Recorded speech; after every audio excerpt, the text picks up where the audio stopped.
And we're back on the Thomas Hunt Show. Sorry about that. There had an internet interruption. We lost our network connection. But we're just going to pick off where we were and continue with the news. Talking about Trump being the center of attention, how much he likes that.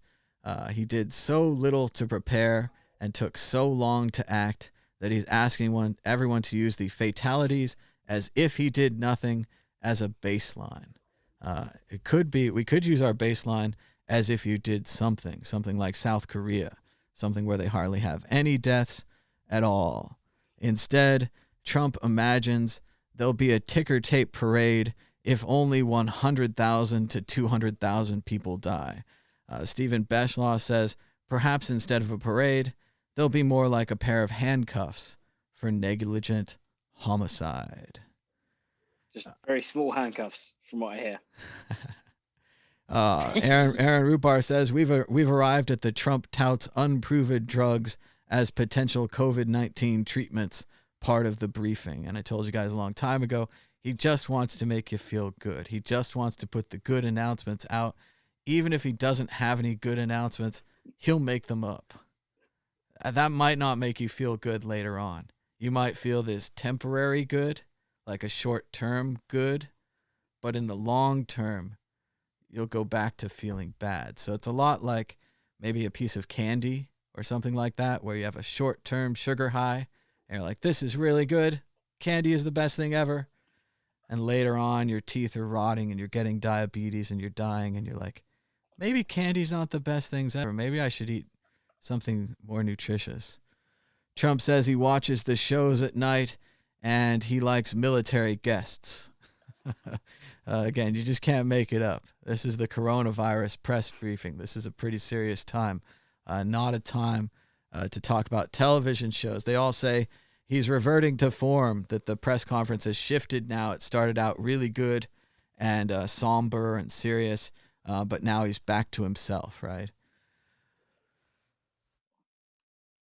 Again, he repeats that we could have done more if we'd started earlier. And he says, what a great job he did closing off China, back to China. Many people couldn't believe he did something so amazing. Scott Kleinberg asks, who are these people?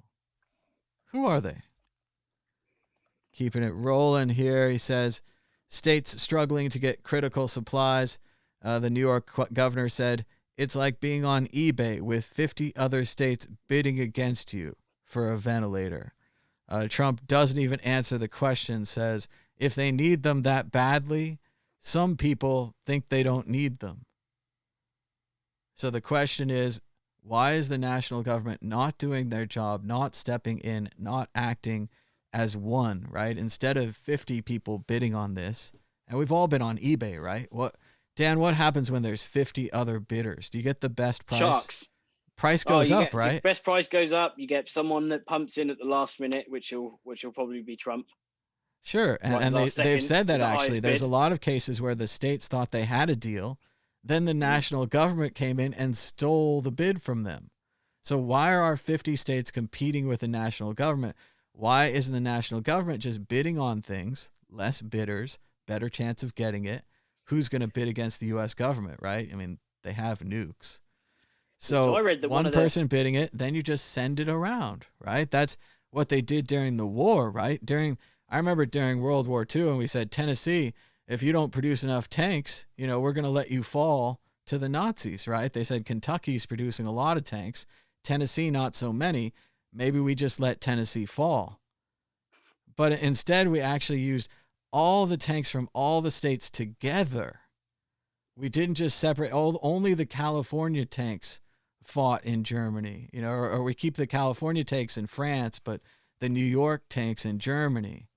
No, we just called them all United States tanks, right? They were all, the government and the military, it's amazing to think about that, managed all the tanks themselves. We didn't have the individual states bidding on how to build tanks. That's amazing. I can't believe we managed that in the 1940s. Gosh, almost. Did you hear that? In fact, I think you might have liked the tweet as well. But there was a lady who was mentioning that I think it was either her mum or dad, one of her parents, that's building a quad ventilator. I saw that. It sounds like such a good idea. Yes, surely, in fact, that you why not have pipes, like just loads of not decentralized, but like a thin client where you have one just giant thing, and then you have sub pipes coming off it.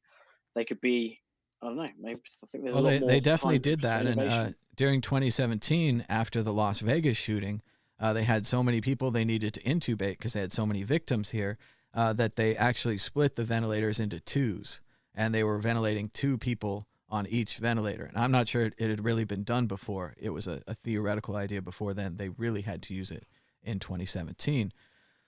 We're seeing the same things now, but like you said, Dan, they did approve that 4-way splitter. The FDA, it was officially approved. It worked. I assume it's less pressure, but it must be such an amazing splitter that it somehow makes up for that, or is a negligible loss that it could maintain that. Certainly, we need to crank those out. We might need to 3D print them.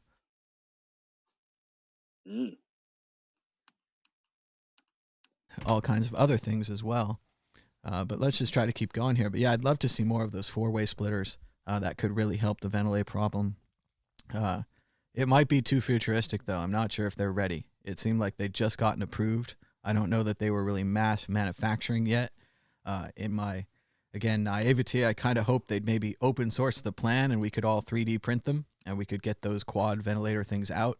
But I don't know how complicated their system is, if it's possible to be 3D printed, and I don't know how difficult it is for them to manufacture it as well. But best that would opportunity be great to make money when the whole world needs something as well. So it's a sad state of affairs. I think a medicine should be the thing that should be, moving to be open sourced as much as possible. It's like, it's the most obvious thing. Medicine, food, any of the necessities, we should be moving towards open source.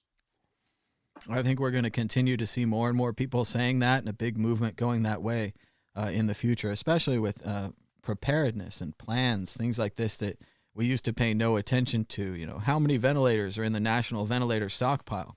Nobody knows. Maybe in the future, we're going to pay closer attention. Maybe we're going to know that. Jared Yates Sexton writes, "What a grotesque thing. What a damning, horrific, grotesque thing this is. Trump failed to protect America, put his political fortunes and personal profits ahead of the lives of every single American. Now 100,000 to 250,000, maybe more, will die agonizing, lonely deaths." So yes, we talked about this a lot as a possibility once Trump was elected, that there'd be a war or there'd be a disaster, there'd be something outside of his control, something that he couldn't just wish or talk away. And now we're here, and it's awful.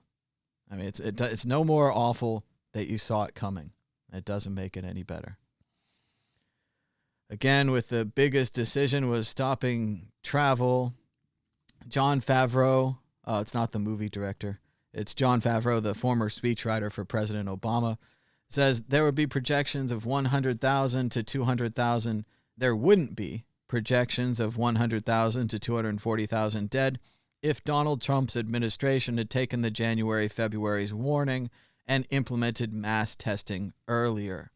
He bears direct responsibility for the human tragedy that's about to unfold.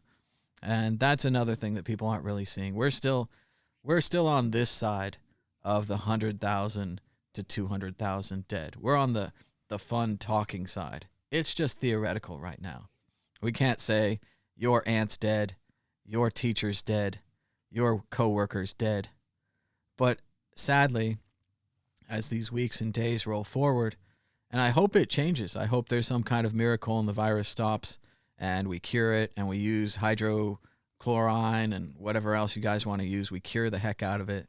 We use the quad ventilators. We helicopter in more ventilators. Everything works out fine and no one dies. That's what I hope. But if it doesn't, and if it goes the way they're telling us, it's just going to weigh on people. And it's fun to joke about right now and be like, oh, it's nothing. Like, I like Trump. It's fun. It's fun that he killed 200,000 people. It's fun that he killed more people than all the wars since World War II, the Korean War, the Vietnam War, the Iraq War, all the wars, right? You add the numbers together, it's around 200, 220,000 since World War II. Obviously, World War II much bigger. But, goals, future goals. But yeah, it's not going to be fun. It's not going to be funny. It's going to roll through. And that's what's been kind of so horrifying this last month or two is mentally, I knew this was a possibility and I hoped that we would avoid it. And seeing day after day, no steps taken, these empty speeches. I remember hearing the empty speeches, and every time I heard that speech back in February, back in March, every time I heard those speeches, I was like, I got to go to Costco. I got to get more stuff. Like, it was not reassuring to me. It was scary, right? And then I did go. I'm surprised Costco. We kept you away. You were like, every day there was like, is it time just yet? Is it time just yet to go to Costco? No, I was right. It was time. It was time, and we should have went a lot more. And then even now, I mean, we have a good amount of supplies, but someday you're going to have to go out. You're going to have to get more supplies. And this is the future. And this is where we left ourselves because we blinded ourselves. We didn't get testing. We didn't activate the testing plan. We didn't activate anything fast enough. We didn't prepare. We didn't prepare when we knew it was a problem in January, February. We didn't prepare last year or 5 years ago when it was a theoretical problem, when Bill Gates and President Obama and other people were warning us about pandemics, and they were having all the TED Talks and everything. And now we're right in it. Now we're right in the grindy part. This is the part where the people get ground up and turned into those bodies that we saw in the trucks earlier. So it's fun. You guys can be flippant and everything, but eventually this will come to you. Even the president allegedly has a friend who's been stricken by the coronavirus, and it seems like it's making him take it more seriously. I think Boris Johnson started taking this more seriously when he went down. But we'll just see. He also stopped all of Europe. Drink, if that'll help you forget the 100,000 dead. He was asked what the models looked like if we had adopted social distancing earlier when China or South Korea did. He dodges the question and talks about his move to restrict travel. That's all he's got. He's got the restricting travel to China, the restricting travel to India. He didn't do anything else, and he had more information than you did. You have hardly any information at all. He has lots of information. Dr. Fauci, during the briefing, admitted that if the Trump administration had not fumbled the ball so badly on testing, many fewer Americans would die from coronavirus. And that's what this is about. It's not about 100% or 0%. It's about less. Less would have died if he had done more. Trump, Birch, Fauci, and Pence evade the question, change the subject, looking totally guilty while doing so because the truth is so painful. These are humans too, and they know that unless things get better in the next couple of days, they're going to be responsible in some way for this horrific and horrendous loss of life. So even now, they're feeling it before it's happened. It's affecting them. And that's good. They're human. It should affect them. It's just also unfortunate that their actions are part of this. He talked about the guests on different shows. That's fine. His response to why he wasted weeks dithering and downplaying the coronavirus is to tout travel restrictions over and over. However, the virus was already spreading in the U.S., so why didn't you do more? If you knew it was a big enough threat to cut off travel, why didn't you do more? It's a pretty simple question. And minutes after telling the country that upwards of 250,000 Americans could die, he began again blaming the Democrats for impeaching him. As Jared Yates Sexton says, listen, he's an authoritarian backed into a corner. He's going to blame anyone, build murderous anger, and put more lives at stake. It's a bad time to have a leader like this, a leader that can't admit fault, a leader that can't apologize, a leader that doesn't seem to have any emotions. It's pretty strange. A Daily Show bit, he's talking about how hospitals need more. He says, did the impeachment distract him from the coronavirus? I guess it probably did. However, he was acquitted on February 5th, then spent the next month downplaying the virus. So it doesn't really work out on the timeline if you go back and think about time. He has nothing else to do. Should we keep the news conference going? There's a little bit of levity. That's fun, right? We say the same. He's talking about governors who criticize him. You give to some and you give to some, and some people it's never enough. So he's downplaying the governors who are requesting emergency supplies from him during a crisis. People are dying, as Jared Yates Sexton says. This man is a monster, a monster. He declined to address the substance of Cuomo's criticism of the ventilator acquisition process. Instead, says that Cuomo is a complainer and should appreciate what his state has been given. Congratulations to the pundits who lauded Trump's new and somber tone 30 minutes ago when he was talking about the 100,000 dead. Now he's attacking Comey and McCabe like old times and criticizing Cuomo for asking for the medical supplies he needs to save lives. So yes, it was a short-lived positive press conference, or somber press conference. Then it fell like everything else. It fell straight apart. James McLeod writes, has Trump briefing really been going for an hour and 40 minutes? That's another thing he loves about these. He loves to turn them into campaign rallies and just to go and go and go, where, as we talked about before, the goal for these briefings should be just the facts, ma'am. It should take 15 to 30 minutes, shouldn't waste your whole day. And when you're done watching it, you should feel like the government is very competent and very in control, that they had, this is what happened yesterday, this is what happened today, this is what we're doing tomorrow, this is our plan. That's not how you feel after you watch these things. You don't feel more confident in the government.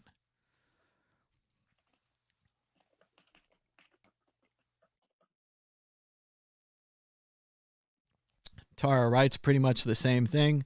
It's supposed to be a press conference preparing the American people for potentially 100,000 deaths, which is going to affect you no matter where you are. You're having fun right now.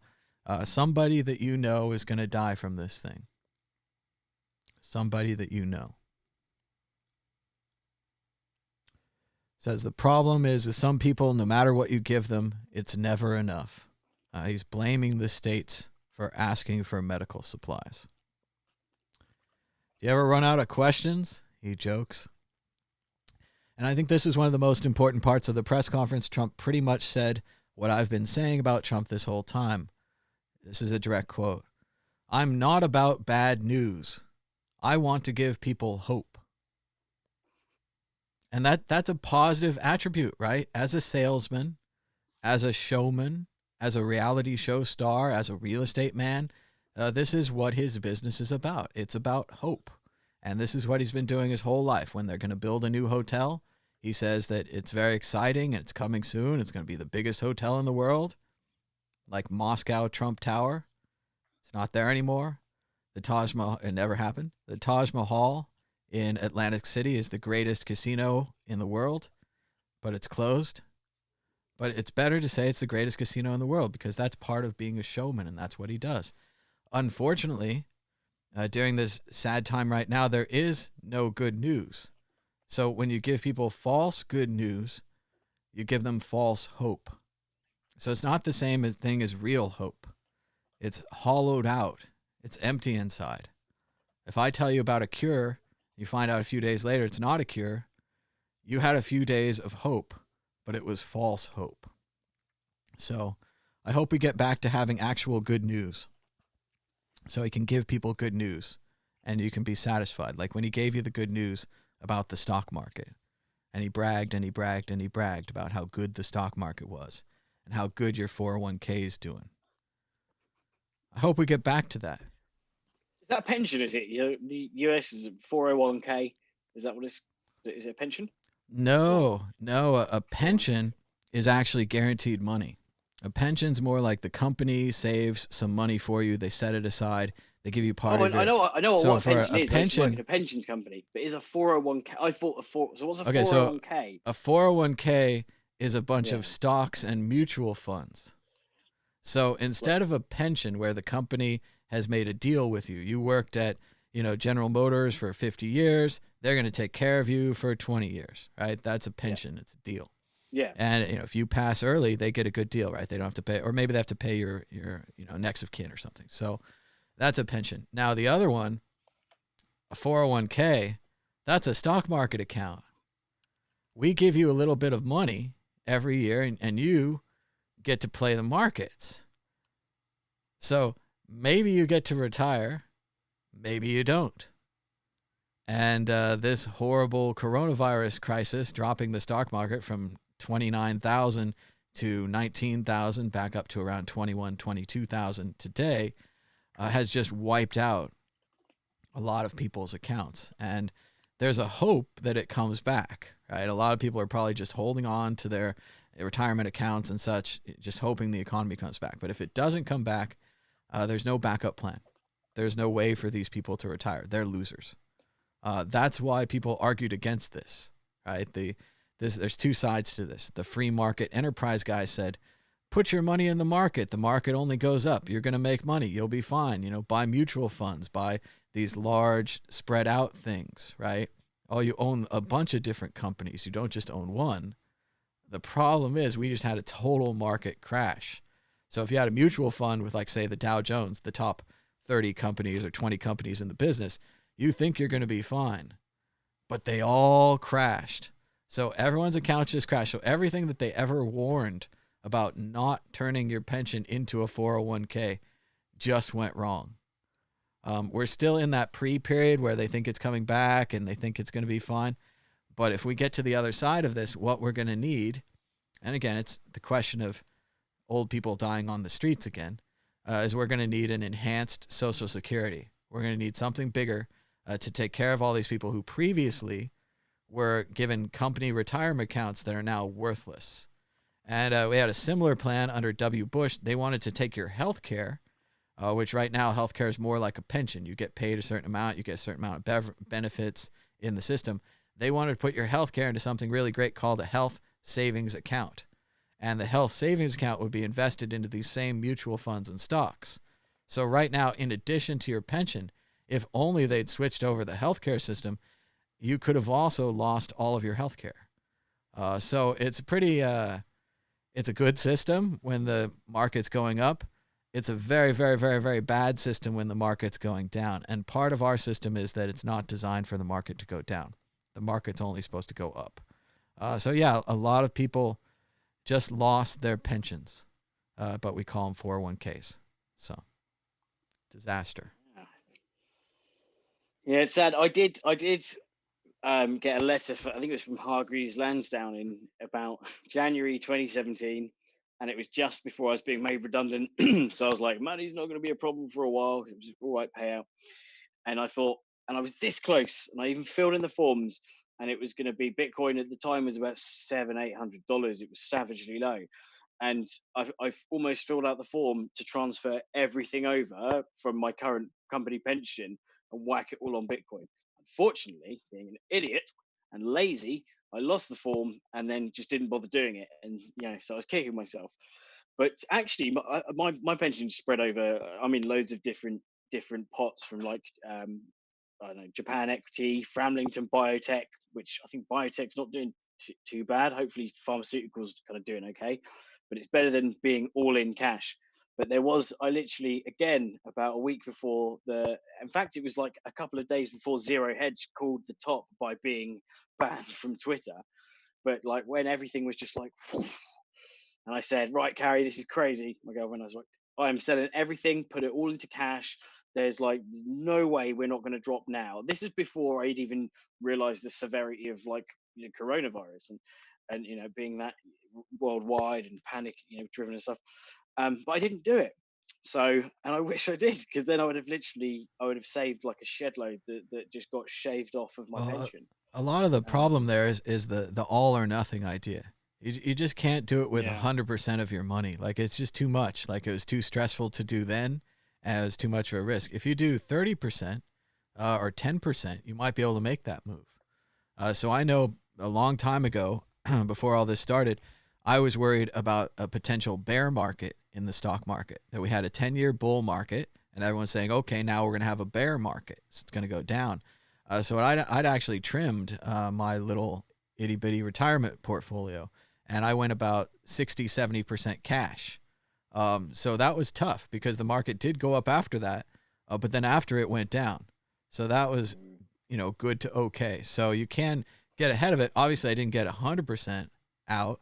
I was still taking hits, and I should have seen it as a total crash and gotten the heck out of the way, but I didn't. But I did get some of it out.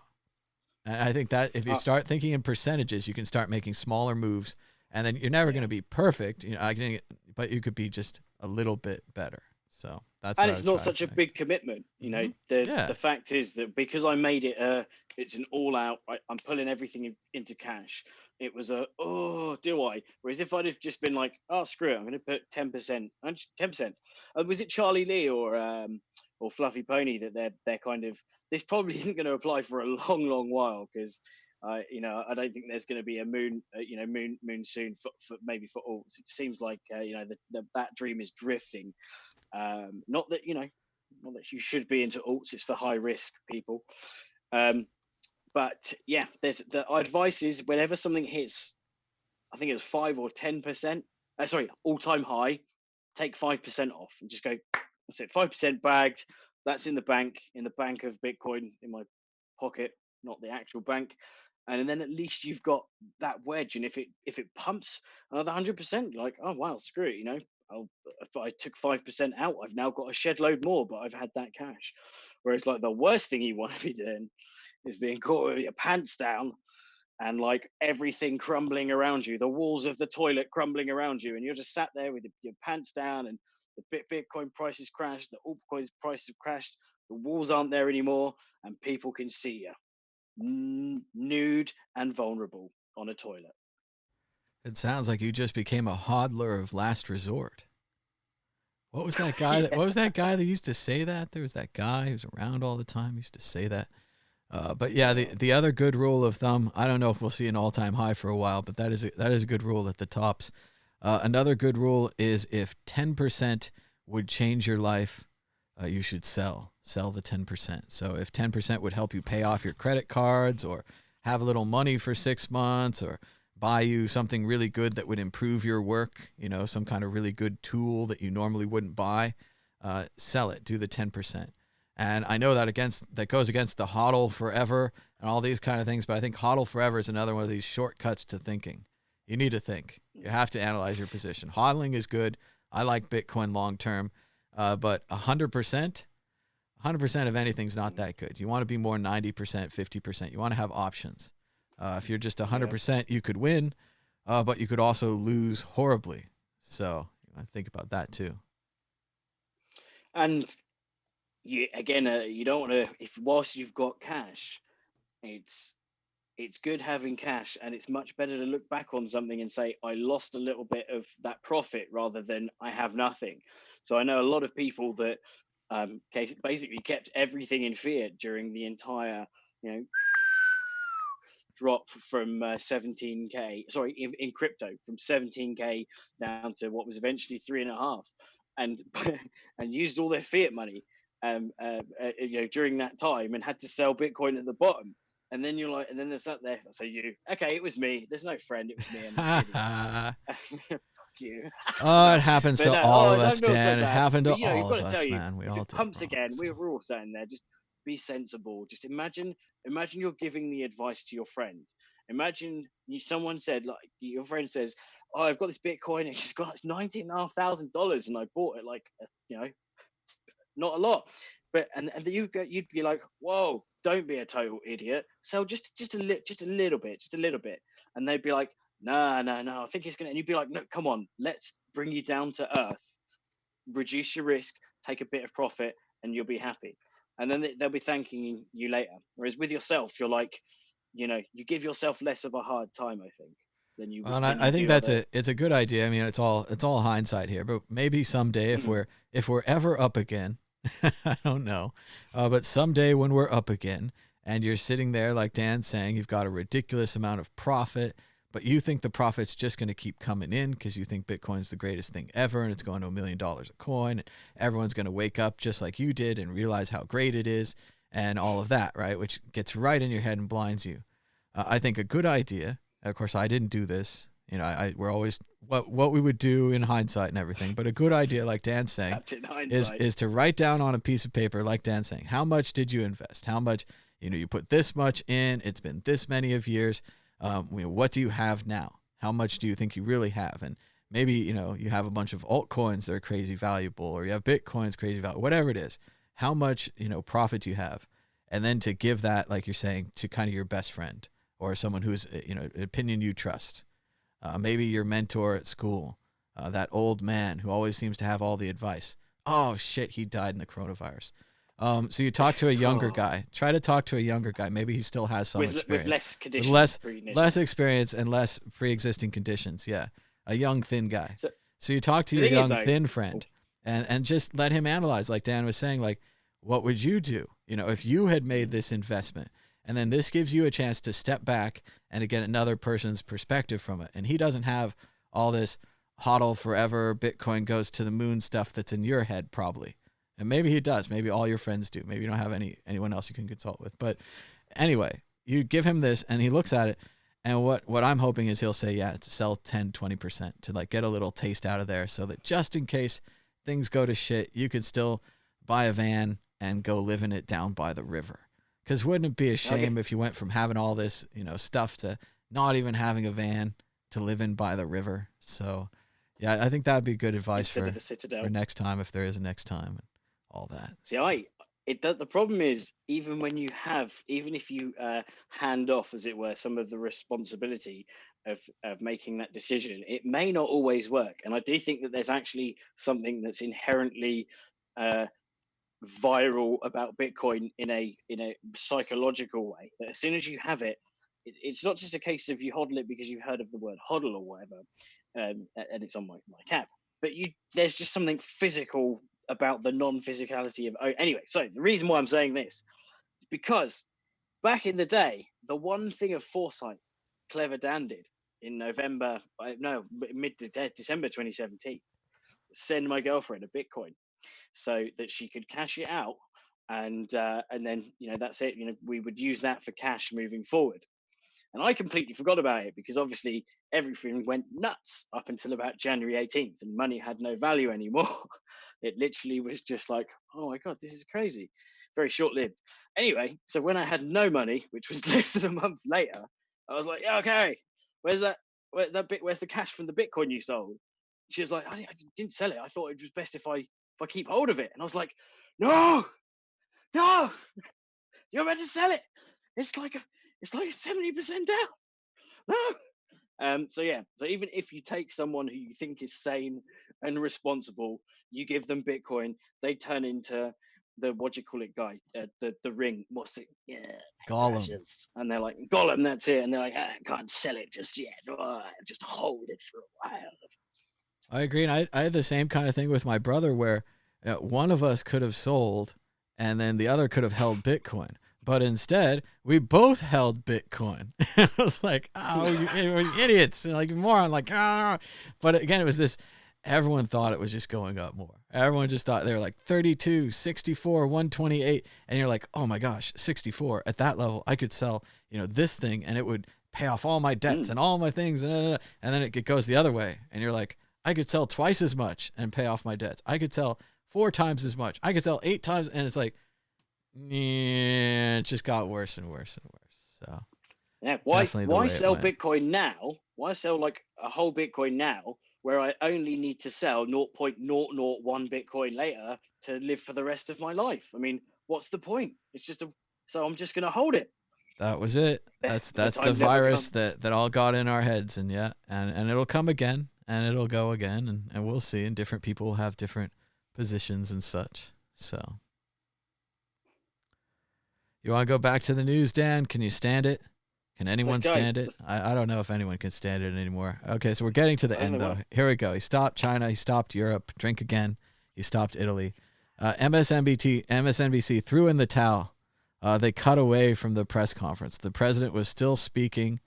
They said in the little information introduction, they said, "We got a great deal of information," and other statements.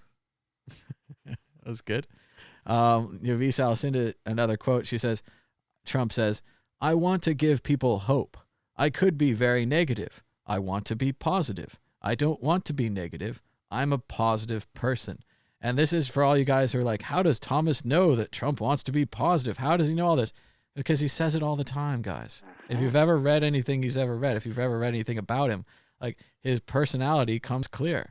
Like, I don't know about you guys, but I read all the Trump books, Fire and Fury, Russian Roulette. I read The Hungry Caterpillar. Yeah, all of them. Comey's book. I read what's her name, the reality show winner's book. Jerry Springer. No, Yolanda or something like that. But I read her book too. I read them all. So, and I'm going to read the rest too. They're incredibly fascinating. History written in the moment, given to these journalists, behind the scenes, all the little conversations, all the little things you always wanted to know. Definitely check them out, especially if you're a Trump fan. I mean, you want to know more about the exciting things that are going on behind the scenes. Imagine there were books out there and you didn't read them.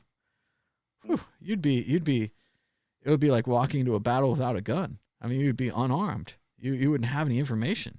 You'd be like, wow, I would read those books. That's what I'd do. If I wanted to know more, I would read the books. Did it lull Americans into a false sense of security when he said it was going away?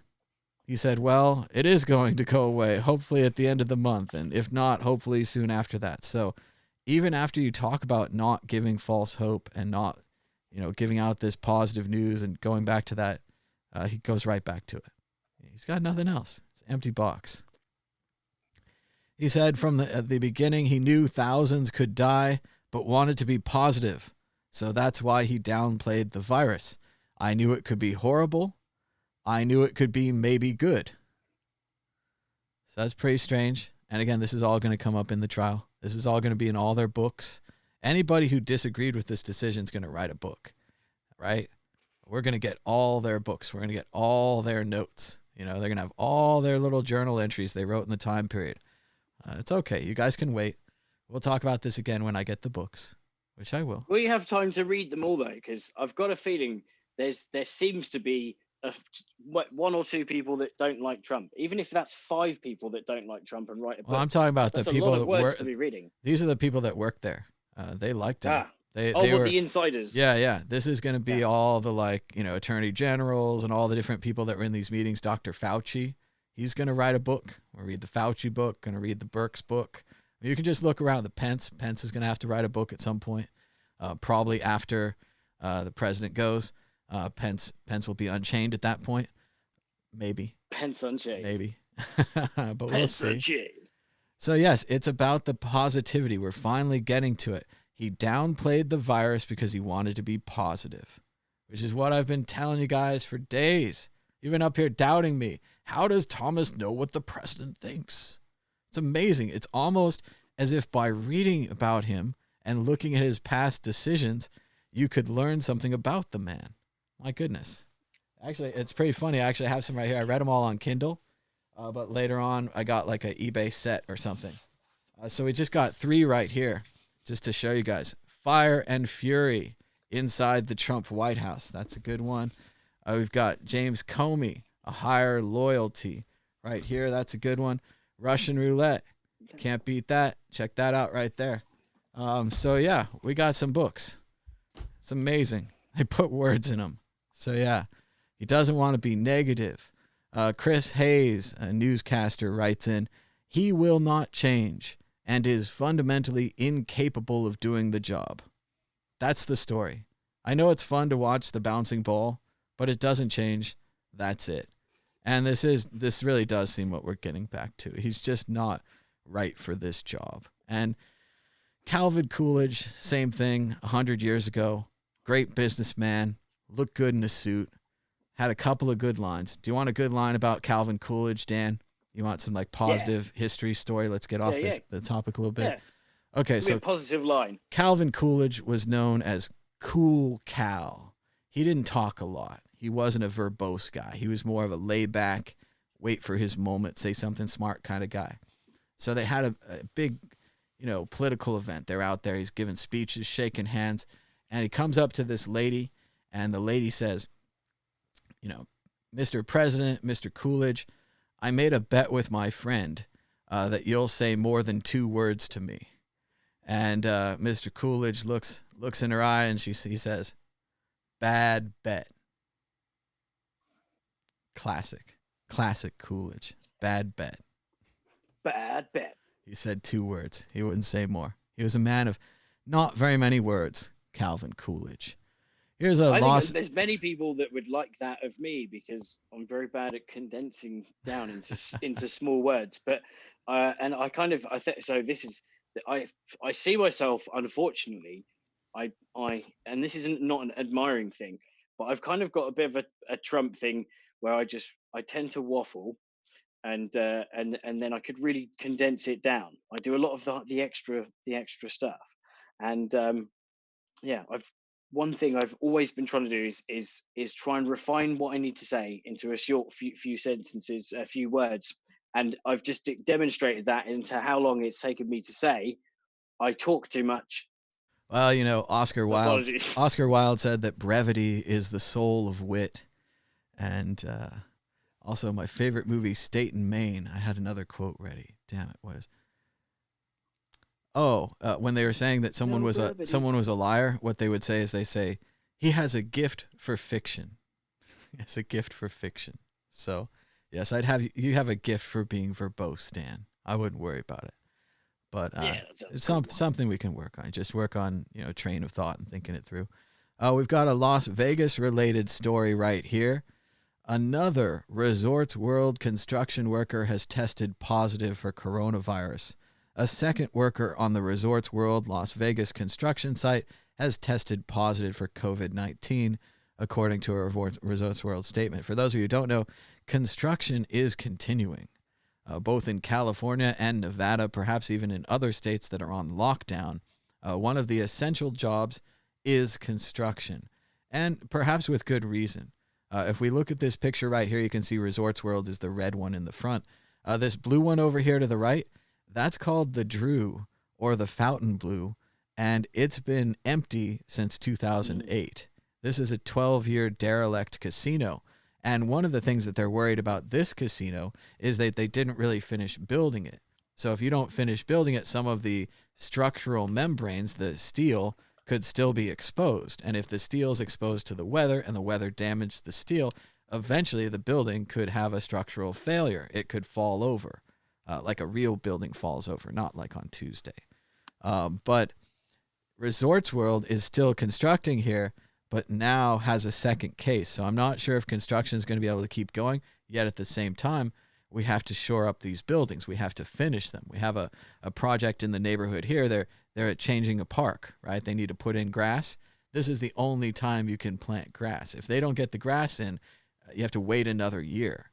So it's interesting to see coronavirus versus actually having to do this thing, like having to complete the construction, having to be a grocery worker, having to restock the shelves. Some things are still going, but I don't know for how much longer, because clearly if you're working on a massive hotel complex here, you are near other people. They are coughing. I wonder, and I'm horrified at this, but I'll bet that the construction workers were not wearing masks. I can tell you the guys we have here in the neighborhood, they're outside, they're gardeners, they're probably okay, they're spaced out. But at the same time, if you were in a hotel being built, it's a lot different than being outside being a gardener. So yeah, it's not a good. But surely the hotel wouldn't be that densely populated that they, as in filled with workers, that they wouldn't be able to work in a kind of slightly spread out environment. It's a tough question. I don't know that much about direct experience of building high rises, but I imagine people are working in teams. I don't know that there's that much you could do as an individual. I mean, it'd be good to space them out, but I mean, you'd want your guy there holding the cable or whatever, or manning the safety, or there's a lot of teamwork is really valuable, and it does look like a lot of the presumably more dangerous parts of this construction are done. Hopefully they're working on the inside, but I would wonder if they'd want to continue. Like obviously at a certain point they're going to be decorating these rooms. They're going to be doing more minor, non-threatening construction work, but at the same time, is that essential? We want to open the casino on time. We want to make sure the building's structurally sound. Yep. Do we really want to risk people's lives decorating rooms so that they can make money? And it's pretty questionable. I'm not sure how long we're going to be able to keep doing construction. Obviously, outdoor construction, road work is a little more sensible. You could space people out. They could breathe into the air. But internal construction like this, it might be too dangerous. And especially, this is a big complex here. I've heard of a lot of more normal construction going on, say in San Francisco, on a small apartment or on someone's house.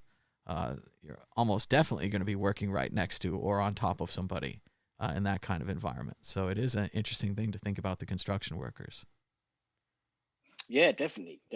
And I was thinking actually that this is a perfect time though, realistically, to certainly for outside stuff to be like fixing stuff, roadworks, that sort of thing. That it's perfect time when there's low volumes to have people sporadically placed where they're not in each other's pockets, they're at safe distances, and to fix some of the holes. One of the most amazing things this is absolutely amazing, Thomas. I went to America to see you, and they had these roads. They were flat. We don't get those in the UK. They've got holes and stuff. But the most incredible thing is that where there were things that I think globally known as like, traffic cones, in America, there were people there working. Now, I don't think I've ever seen anyone working in the roadwork area. Literally, it's so insane. It's honestly, the first thing you'll see when you drive is like, and it's crazy. It just looks abandoned, like they've put up the cones and then they've left. That's it, gone. That's it. So now is the best time to be out there, 3 meters apart, with your N95, not the old Nokia phone, N95 mask, and just be, digging away. Do you know what they did in the UK? So there were people that were so pissed off with potholes. The only way the council would do something about them is if they people would literally draw a cock around it. Because if you draw a cock around it, the council goes, and all the prudes, they come running and like little minions, they then, fix the pothole. So they're not worried about danger. But if you see a drawn penis with some chalk, or even worse, with a spray can, then that's it. So yeah, that would be great. I heard about that's one construction I want to see. I've heard about a crew in the Netherlands, I think it was, where their job was to drive around all these country roads and basically, like you're saying, not fix the road, but fix the places where people have drawn penises, because that's what's really important, is that there not be any drawn penises on the road.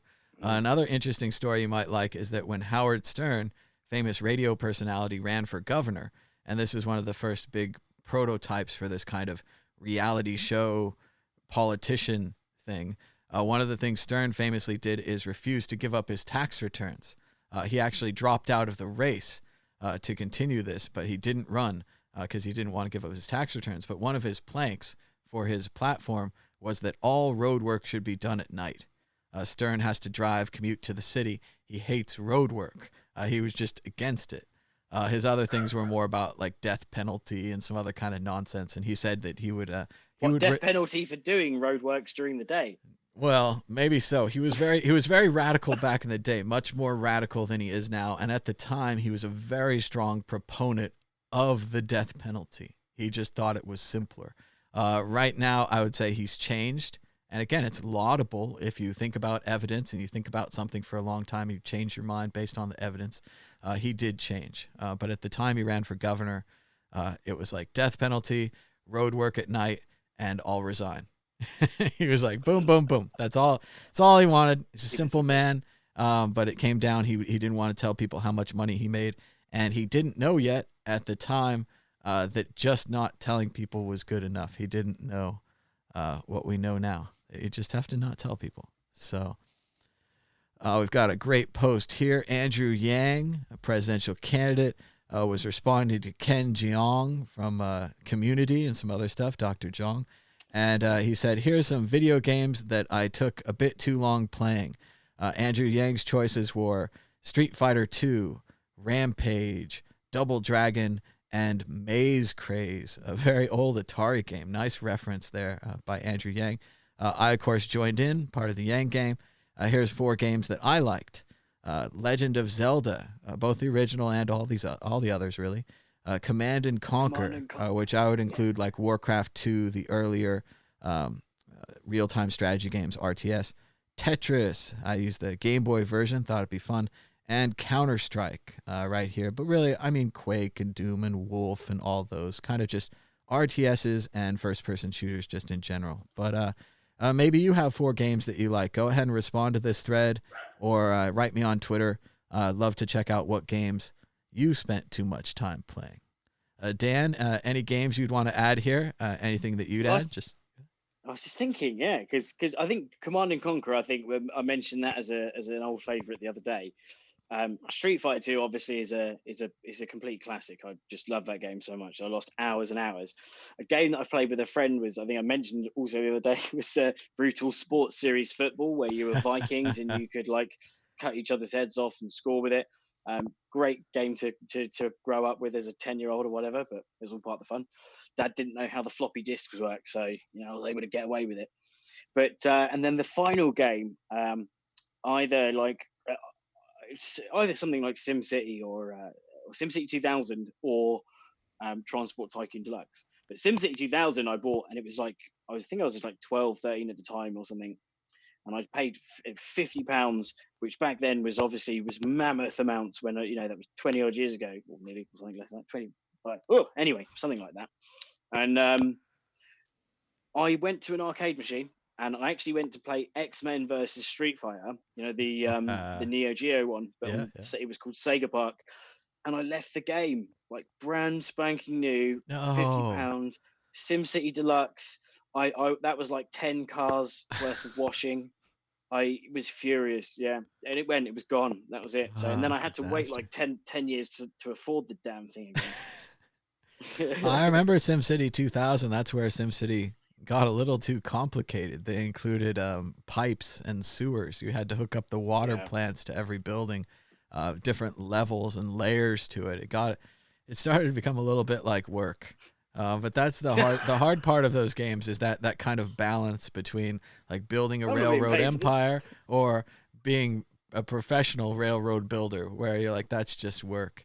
And I don't know if I'm gonna do it, but at one point I wanted to show my Amazon wish list here because I requested a Apollo rocket that I both want to build and don't want to build because Lego is work at a certain point. So if someone bought it for me, I'd be happy but not happy because I have to build it on the air. So I was going to give people the chance to buy it so that they could doom me to build it. I don't know if I'm even going to mention it. It's not. People are full of hate. They don't want to see me build a Lego rocket right now, and that's fine. I would hate it anyway. It's awful. You have to like sort all. You have to look at all the pieces and like pick them out and like sort them, and it's basically like a big piece sorting exercise. Because I did that. I have it here. I could go get it, but I have the fantastic Lego Las Vegas. I think Jeremy. Shout out to Jeremy in the chat if he's still there, hanging on. I think Jeremy bought it for me, and it was super fun to build, but it was also super frustrating. Lego gets you right back to like you're like, this is like computer programming but worse. This is really bad. I don't really want Lego. Don't give me a Lego set. Shout out to Bitcoinal, the animated price chart that was made by our friend DJ Booth. You can check that out at bitcoinal.com, and it'll show you kind of the seasons of Bitcoin. So here's Bitcoinal. Let's take a look. Oh, it's a wintry season right now. The price of Bitcoin is down right here. Oh, neat. He made it a shovel. You can now shovel. That's pretty interesting. I don't know what the shovel does. Maybe he's been watching Mythic Quest. I don't know if you guys have watched it. It's kind of funny. It's on Apple TV, which again, no one in their right mind should have Apple. Don't sell Bitcoin. Don't sell Bitcoin. If you touch the hodl thing, it makes noise. Said he had another thing that makes noise, but I don't know where it is. But yeah, in this amazing Mythic Quest thing that's on Apple TV, it's Mac from Always Sunny in Philadelphia. And he's running a company that's basically making like World of Warcraft. And one of the items they make is the shovel. It's just funny.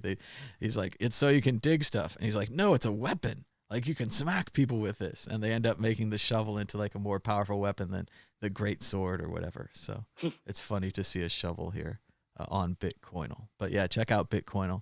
Our friend DJ Booth is working on that. He's also working on a refactor of Tallycoin. I like Tallycoin, but I think it has too many features. It got a little out of control. Maybe if he makes a tighter version that's just a little simple and maybe makes another version with just less features. I don't know. People want to fundraise on Bitcoin. You should use Tallycoin.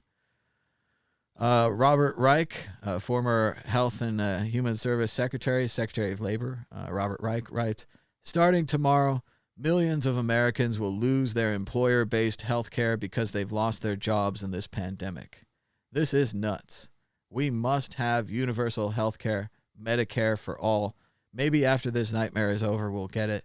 And Dan, I know there's good and bad things about the NIH, and I know healthcare, universal healthcare is good and bad. But if you lose your job, do you lose your healthcare in the United Kingdom? I could have no job forever, I think, and still get healthcare. I think it is ultimately it's really good. We don't even have remotely the well, I say it's really good. At the end of the day, we pay for it. We pay for the nose, arguably. But yeah, it's a good service. We don't have the worry of having to, to save up for an operation or whatever. I mean, I've had loads. I've been under the knife, like not knife, for operations about at least 6-7 times, and never cost me a penny. Prescriptions cost money, but at the same time, if I'm totally honest, the NHS has almost killed me and various members of my family for incompetence, like unnecessarily number of times. And unfortunately, I had a sister that passed away because the doctor, when I was younger, refused to see her. It was on Christmas, Boxing Day. He was an NHS doctor and was telling us to go here and there, and it's not part of the service and whatever else. Anyway, so I don't have a grudge against them, even though it was categorically that doctor's fault and he's an asshole. But unfortunately, when it's in the system, when it's how it's laid out at the moment, there are going to be a lot of people that think that there's wasting money here, or there's people that do get bad service, and it's not always, and it's not I think at the moment, and this isn't a slagging off NHS. I had bad experiences, but you've got to look at it as these are people going in, risking their lives every day. These are the heroes. Like, these are the everyday heroes, and like they're people that fair enough, they're paid or whatever, but that's irrelevant. You like add risk of death to most job thing. These people are going in, they're helping people. They're over the UK. They've got no PPE or very little PPE because it was stolen. Apparently, joking, but it was actually stolen locally. But they've got and they've done a great job. Now, it's not them that I don't like as the NHS. I think it's like whatever is controlling the money, that means that, for example, the midwife had a Dyson £450 Dyson fan, and we weren't able to see the same midwife more than once. We had a different midwife every single time. And she also, the midwife, for example, forgot to reply to Carrie when Carrie, my girlfriend, said she was feeling extremely ill, and then we had to rush her to hospital that day, and we never actually got a response from the midwife. So it has its ups and it has its downs. But at the moment, ups, free healthcare, don't have to worry about the implications of Corona from a health perspective. And yeah, they're smashing it. Like, they are literally smashing it. So absolute kudos to everyone working. And I agree. There's going to be all these problems with a universal, if you're spending too much, you're spending too little, this thing's allowed, that's not allowed. Certain people are going to fall through the cracks. There's going to be individual situations that we're not happy about. But I would much rather be arguing about those problems and how to fix them than back here letting people lose their health care when they lose their jobs. It's an interruption of care. It's an interruption of coverage. If they need any medications, it's almost impossible to continue those medications. We do have a program here called Cobra. It sounds like a snake because it's a snake. And when you're unemployed and you're broke, that's when they say, if you want to keep your health care, you can keep paying. And they give you the Cobra option. And most people I know can't afford to keep paying Cobra out of their unemployment. It's a lot of money, and they end up losing their health care. So in a crisis like this, it just adds to our problem. And it also means, again, that I think we chose the wrong path. Denmark, other countries chose to keep people in their jobs. They gave money to the employers. They told the employers to keep the people hired and to pay them directly. So now you know where to go back to. You go back to your job afterwards. This would have also kept our healthcare system intact. Most people get healthcare through their employer. So by keeping those jobs, they would have kept their healthcare. Instead, we gave everyone over to the unemployment program, right? Everyone in the U.S. now is unemployed. They don't know where they're going to go back to, which is a nightmare if you think about every waiter in the world applying to a restaurant opening, which is pretty much what we're looking at. So we've also lost all of our healthcare. In addition to breaking up all these firms, breaking up all this knowledge, losing all this training, we've also lost the healthcare. So it's not a good look for the working people. Meanwhile, we've got good news. The NFL is scheduled to begin on time. Seems like nonsense, but in September, the NFL believes that they're going to have a normal 16-game schedule. They believe people are going to sit in those seats right next to each other at the football stadiums. I don't know that they're planning on social distancing or spreading out the seats or something like that. People are going to be all crammed right there in with each other again in September. So I'll be watching from home. But you guys can go to the game. Have some fun. The CDC is advising everyone to wear a mask. They're still just thinking about it. Just maybe it's a good idea. And again, president could come in and say, hey, make them wear masks. Save those people's lives. Let them eat cake. Oh, that was somebody else. Oh, this is a bit of a problem. The Postal Service was not included in the $2 trillion stimulus package. It provides no funding for the Postal Service. This could lead to the idea that we could do vote by mail falls apart if we don't have the Postal Service. Pretty shocking thing here. I don't know why you wouldn't fund the Postal Service. Everyone's using it for business. They're still getting supplies shipped through it, maybe shipped through Amazon. But yes, a shocking admission here that the Postal Service may have to shutter by June, which would mean no vote by mail, which would increase the difficulties of having a U.S. election in November. So that's complicated. I hope we fund the post office. I hope we don't decide to not fund the post office so that we can not have an election. That'd be a bad look. Gavin Newsom is doing well with the crisis. According to Balaji, California has the scale of a nation state. If it's doing better or thinks it's doing better in controlling the virus than the rest of the country, it may put up quarantine borders, a green zone discouraging travel from red zones, like 16 other U.S. states have already done. And Balaji here again is on the absolute edge of this. He's on the tip of the sphere, right? And he's thinking about the future. And what Balaji's already been speculating on is a decentralized West. The idea that the United States could break down into individual states or into regions because of the failure in handling this crisis, and the idea that we might be better off alone. We might be better off on our own, or maybe as a Western bloc, maybe a Western bloc, an Eastern bloc, a Southern bloc, a Midwest bloc, a variety of blocks managing people instead. I'm surprised that they didn't go for a blue zone with discouraging travel from the red zones to make it a bit more political. No, I mean, green is always good. Green is good. Red is bad. Red is blood. In most models, red is a negative. It's the red team. It's the opposing force. As Balaji said, like I was saying that he says, the United States may devolve into 50 states. Is this a science fiction scenario? Yet the reason predicted something along these lines is because scale causes disalignment. It's easier to get 40 million people on the same page than 320 million. Again, Balaji, just speaking the truth, talking about the future here. If you want to get the future, follow Balaji on Twitter. Check out Tur de Meester. He's got a headline here from Drudge Report. Not sure we ever thought we'd see headlines like this in the United States. I'll just read it to you. He's got a mask here, a USA mask, and he says, Feds project up to 240,000 dead.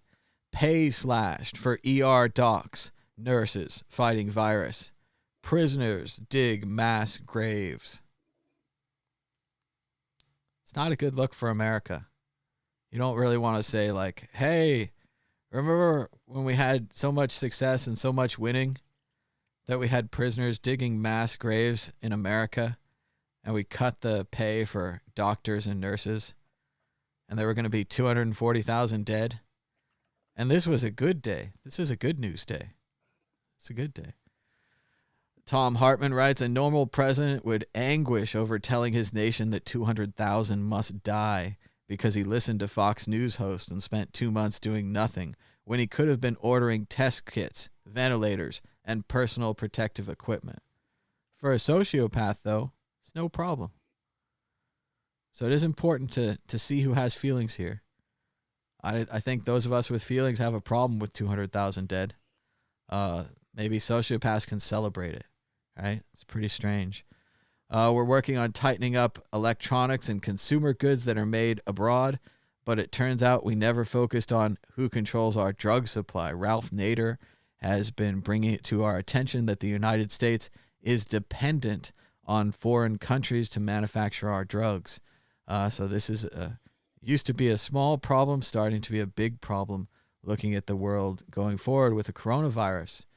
Rachel, she's a doctor in New York City, and she was just handed personal protective gear for her shift. As she says, the federal government has completely failed its healthcare workers. What did she get for protective gear? It's a New York Yankees rain poncho.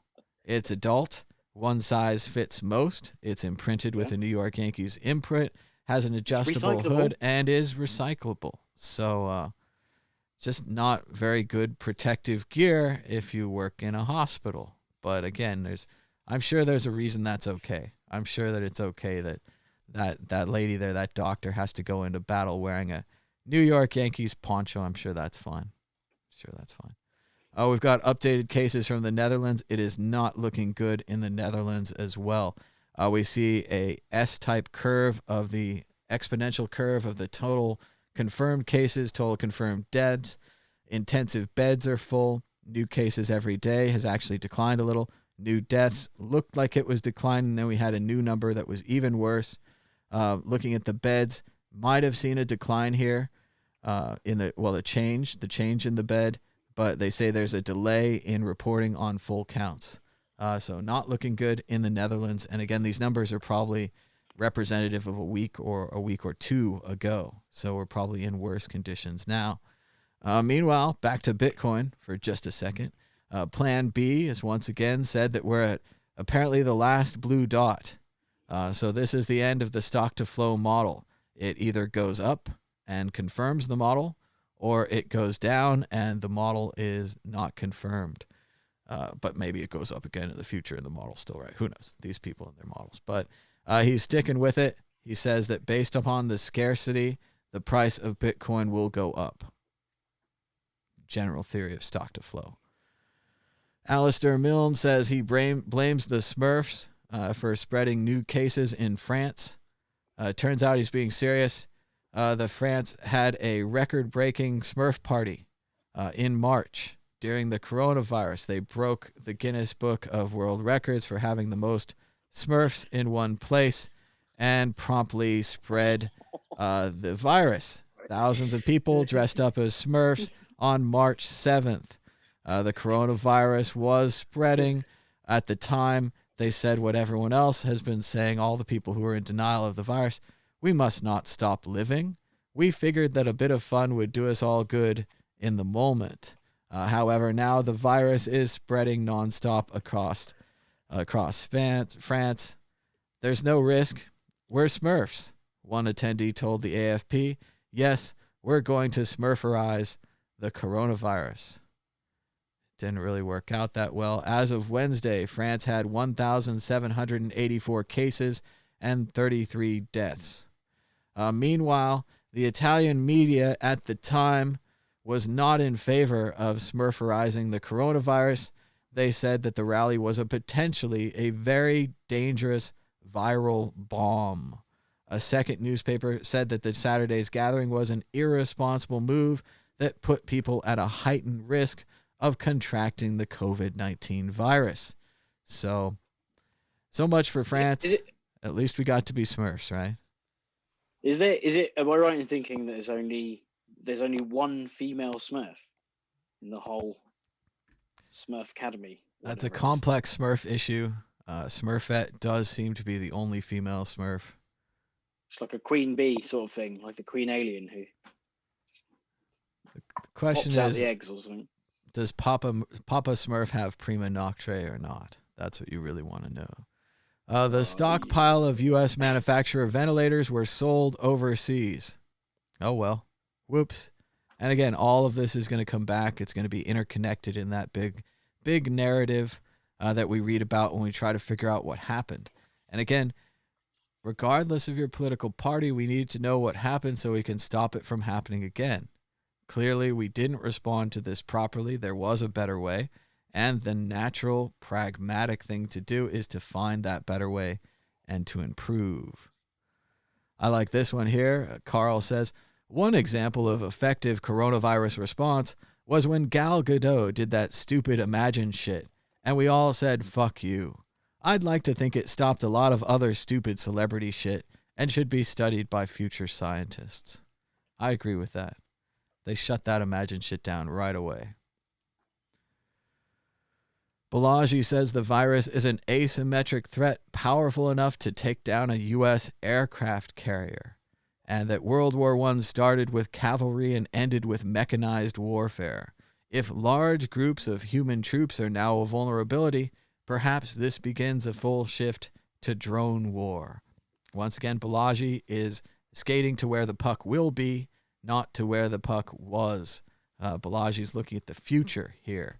As they say that the warship, the captain of an aircraft carrier, has pleaded with the Pentagon for help as the coronavirus spreads above the ship, all over the ship. So not a good sign. Here's the letter from the commander. Balaji says it's very well written.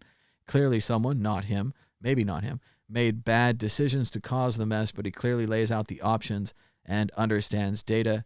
Another data point for the military having the most competent folks in government. And remember, we're looking for competence. Bitcoin Rat has retired. Oh, man, I should see if he's around here, see if he'll join the show. But Bitcoin Rat has retired. He'd like to thank everyone for his 7 years in Bitcoin. It's been incredibly rewarding. But now he's going to focus on music. He's focusing on music. He's going to release some music albums here. I hope he'll announce them on the Bitcoin Rat Twitter account. Shout out to all the little Bitcoin rats that traveled all around the world, spreading the word about Bitcoin. Very cool. Congratulations to Bitcoin Rat on the completion of his project, and I hope the music goes well. Yeah, I think I was hoping that we were going to do one last performance at CoinFest because he couldn't make it last year. I think he his family. Oh, there you go. Actually, I'm just reading it now. His mother wasn't too well, so just reading that she's passed away. So sorry to hear that, John. If you're watching, but please, I'm going to get in touch, John, if you're watching, and we'll do something for the CoinFest that's in November. Because although you're out of Bitcoin, you said you're in music, and so I think we need a little reunion. I think to get everyone through the quarantine. Maybe you could be on one of his tracks. It could be like featuring Crypto Raptor or something. I did. You guys could work together. He wrote me an intro. That'd be good. Really good. Yeah. We just need to record it. All right. We're still trying to fight our way through the news. Like I said, April Fool's jokes are not funny. I knew this going into today, but apparently this K-pop star didn't.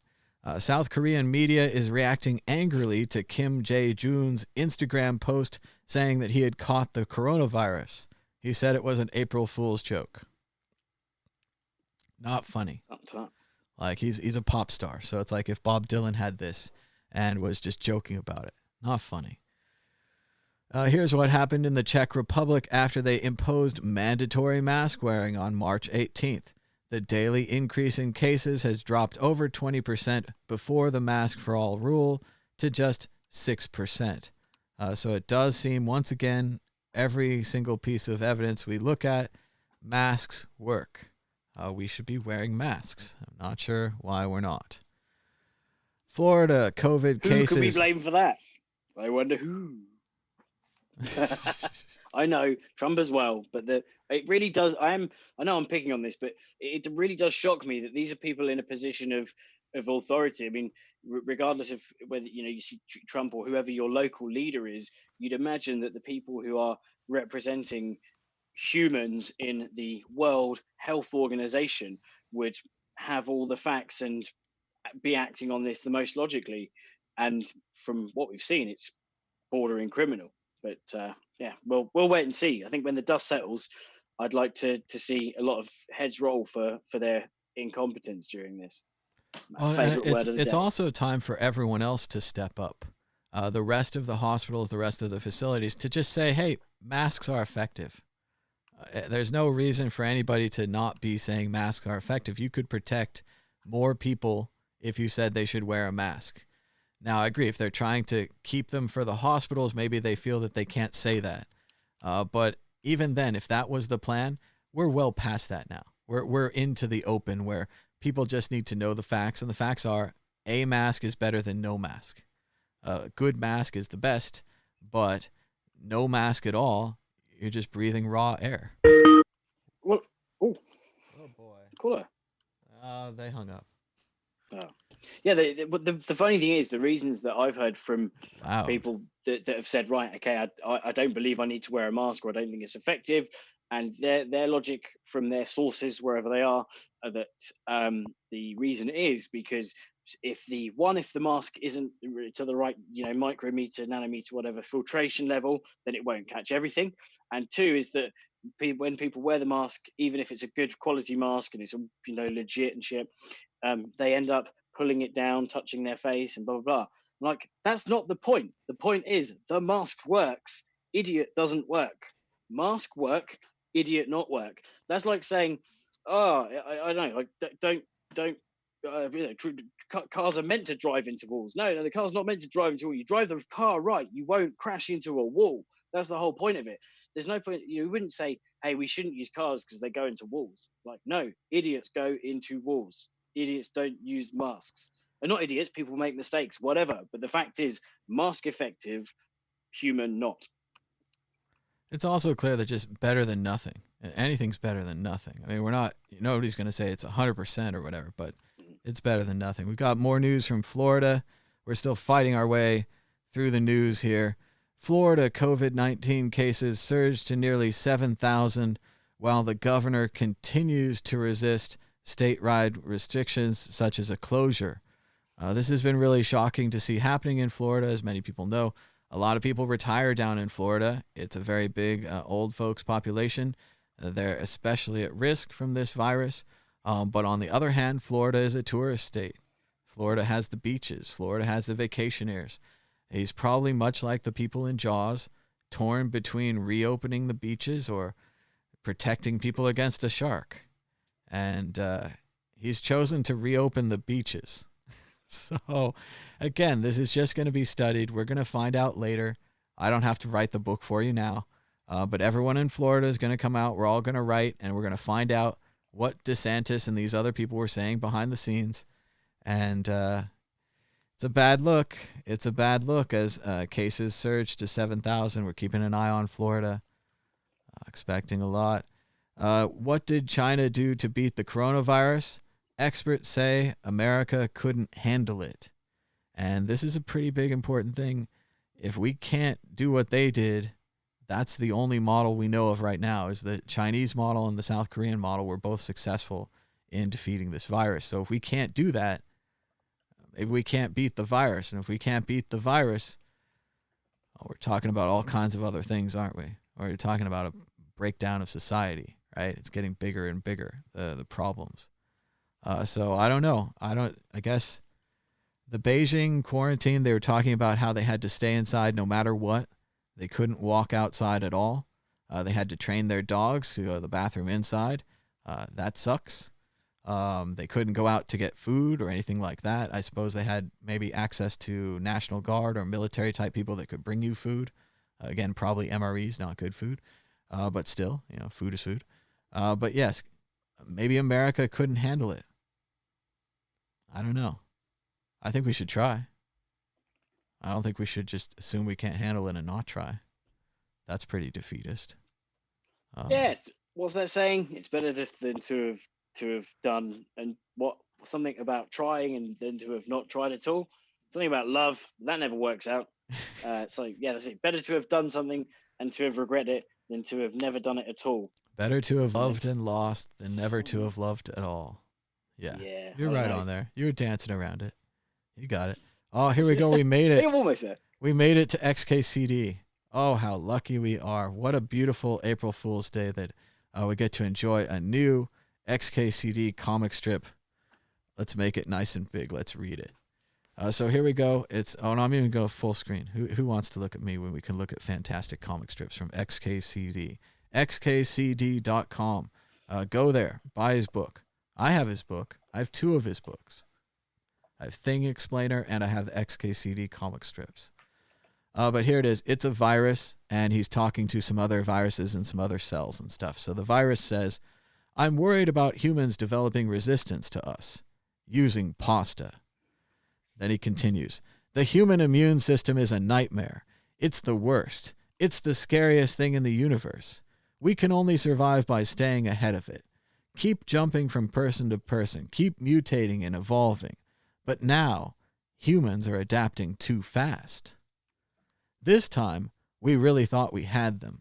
One of us got good at transmission through everyday contact. And you can see he's drawn the coronavirus here, and the people are coughing and shaking hands, and there's all these dots spreading around them. And as the virus continues, it was great. We were tearing through lungs, spreading like wildfire. Hooray! I hate lungs. Then, all of a sudden, humans everywhere just stopped. They stopped working. They stopped seeing friends. Suddenly, humans have become dead ends. We try to jump from one to the next, but there's no one to jump through. We're trapped in there with those ghastly immune systems. And the immune systems are saying things like, it's hug time. Come here for a hug. And they're all surrounding the coronavirus. And then the virus continues. Even if we win a fight, there's nowhere to go. By staying inside, humans have become resistant. Humans started looking at their phones, talking, writing words, and making signs. A human named Gloria Gaynor filmed herself singing at her bathroom sink, and they bought lots of pasta. Then, around the world, they all went home and started washing their hands. They saw what we were doing, and they changed their behavior to stop us. And then the virus says, brains are the worst. It's not over, right?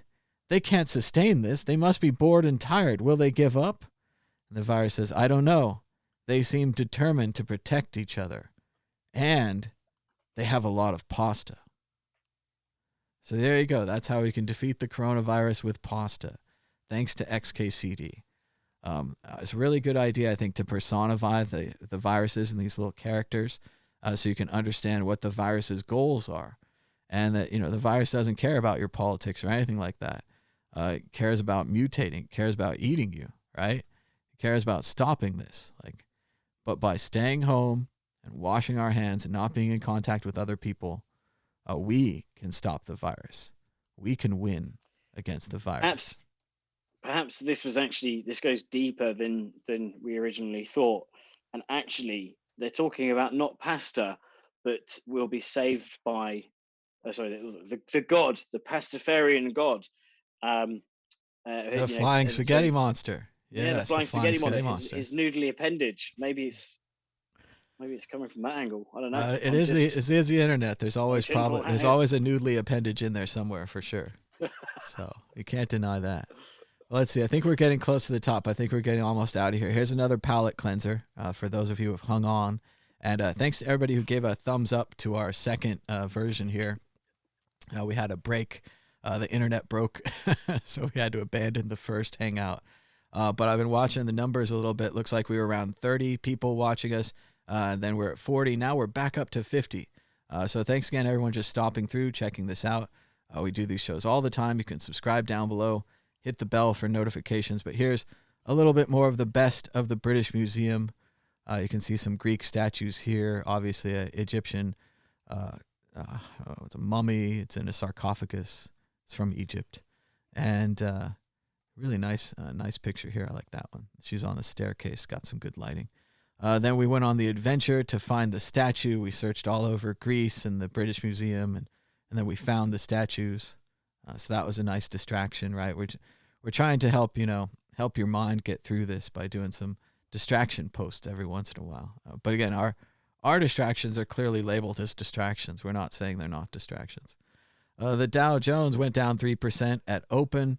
Citigroup was down. Banks were down. We've got some creepy stuff. Everyone likes creepy things. So According to Michael Codre, we don't know much about this, but there's a story from Italian state media in 2015. This story highlighted how China was conducting biological experiments with a coronavirus derived from bats and mice, modifying it with surface proteins to give it an ability to infect human respiratory cells. That's interesting. And again, this could be completely fake. I'm not sure. But it says the 2015 story, a broadcast of Italian translated. They were worried about why they were doing this. According to a section of the scientific community, it is in fact not dangerous. The probability that the virus may pass to our species was insignificant compared to the potential benefits of the virus, an argument that many other experts rejected.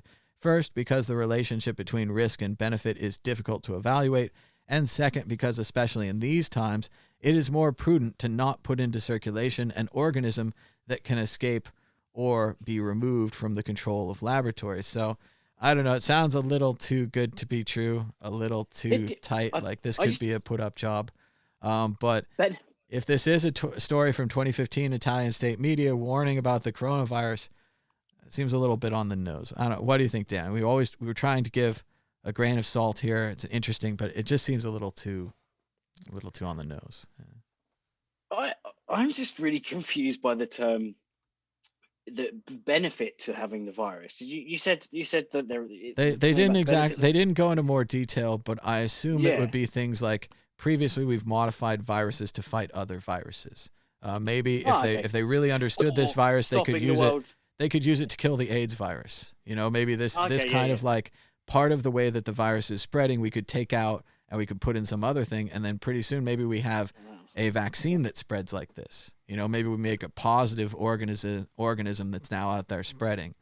I think that's what they would say. I don't know if they're right. It's the same thing as like building a nuclear bomb. Like on one side, you get a nuclear bomb, obviously an offensive weapon. On the other side, you get nuclear power. You know, you get all these other potential spin-offs. You get improvements in computer control systems, all kinds of stuff like that.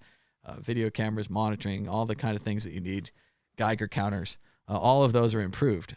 You know, NASA, we went to space. We came back with Velcro and fire retardant suits.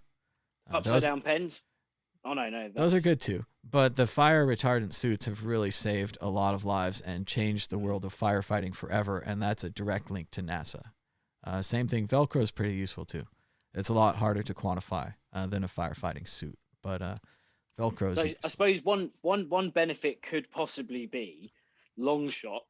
One benefit could be, I don't know, like bringing the rest of the world to its knees whilst you were able to carry on pretty quickly. No, as a theory. They weren't talking about benefits to spreading the virus. They were. I'm just fishing for. Well, it's already conspiracy theory enough. Like I already don't believe this article, so I don't need more nonsense. But we've got more. If you think that's bad, look into this. And we've got the next article where they say a Chinese researcher was escorted from an infectious disease lab, admits an RCMP investigation as to what's been going on in that laboratory. So going to this, this gets a little creepier right here. They say it's a policy breach, but there's no risk to the public. And this is a level 4 virology lab, similar to the kind they have in Wuhan, China. Except this one here, if we can get to the picture, is in Winnipeg. So what's creepy about this is that this story is starting to line up with the conspiracy theory video, which again may be true or maybe not be true. It's not a fair term, but you know what I'm talking about. The conspiracy theory that I've heard, which again may be true, may not be true, allegedly, is that this lab right here in Winnipeg may have been where it came from. And it may have been taken from here to Wuhan. And again, no actual evidence on this. I've just heard it, which is how some other people do their business. But something to just keep in the back of your mind and to look for more information on. Let's try to keep connecting these together. Let's find some better information, or let's find some information that disproves this. Right? Let's get down to it. But yeah, that's our conspiracy look for the day. So one more. Very quickly. Don't know if I'll find the link. Maybe tomorrow. Have a read if you've seen it or whatever, or mention in the chat. But the one that I saw that was quite interesting. Again, it's more interesting when people come up with these conspiracies. That they look and find other articles that are like old and definite articles rather than kind of make stuff up or screenshots, so that when you try and do your own like internet hero research, you go back and you're actually like, oh shit, that's an article from us on the Internet Archive. That's using that as a reference point. So one of them was that, and obviously this is massively out there, but a nanotech engineer, bioengineer, or whatever, was sacked off from like Wuhan lab. Is a US bioengineer, nanotech engineer, sacked off from the Wuhan lab. I believe there was some sort of nefariousness going on. He did something, not as in from a money perspective, like from intellectual property, not from he had the virus. But what they're trying to say is that yeah, basically he's involved, and they can turn the virus off with nano stuff. Looks like we might have a phone call here. Dan, do you want to take a phone call? Hello there. All right, just a sec. Let me turn the audio on. Okay, caller, you're live on the World Crypto Network. What's your name and where are you calling from? I'm calling from Moscow. My name is Paul. What's up, Tom? Hey, how's it going? Good to hear from you again, Paul. I know situation has changed in Moscow. We saw the president out there in a full plastic bodysuit with a giant breather on, and a little bit after that, they actually declared it a problem. So are you quarantined? Are you stuck inside? What's your situation there in Moscow? So the current mode in Moscow is that people are required to be in self-isolation mode. So not quarantine, but self-isolation. Currently, it's not really enforced, but there is some information that tomorrow there's going to be roadblocks, and people are not going to be allowed to go out anywhere. They have a special permit, which will be contained within a QR code, for which a system is already designed to be implemented. Although the Russian government is very inefficient, and any software projects that they ever built are very faulty, and it takes a huge amount of time for them to build them. So I assume that probably if they implement this system, it's not going to work right away, and it's going to be lots of troubles with it, most likely. And yeah, basically you're going to need permits to go anywhere. Like people who go to work will need permits from their job to go to work. They will have the address of their job, and you can only drive to that address and from that address back home. That's how it's going to be. But for now, I just moved to my village today from Moscow to outside of Moscow, and there were no roadblocks, no police cars. Everything seemed as usual, just maybe fewer cars on the street. And it's also been quite cold recently, so I guess people are not going out as much, because 2 days ago everyone was going out and people were having fun, and it was just like a holiday or something. Has it changed? Are people taking it seriously? Do you believe that they'll stay inside voluntarily? I think people, I'm not too sure. I know different people do different things. For example, I know people who have been self-isolating in Moscow for 3 weeks already, and I'm kind of one of them, sort of. My family wasn't self-isolating, but I was trying to, and I was even trying to self-isolate from them. But it might not have worked, because in close proximity, it's a little bit harder, especially with cooking and that kind of stuff. But in terms of what everyone else is thinking, I think people probably are not taking it very seriously, mostly. Maybe 10% of it, or 20% of the population are preparing for some sort of potentially social unrest from this situation in midterm.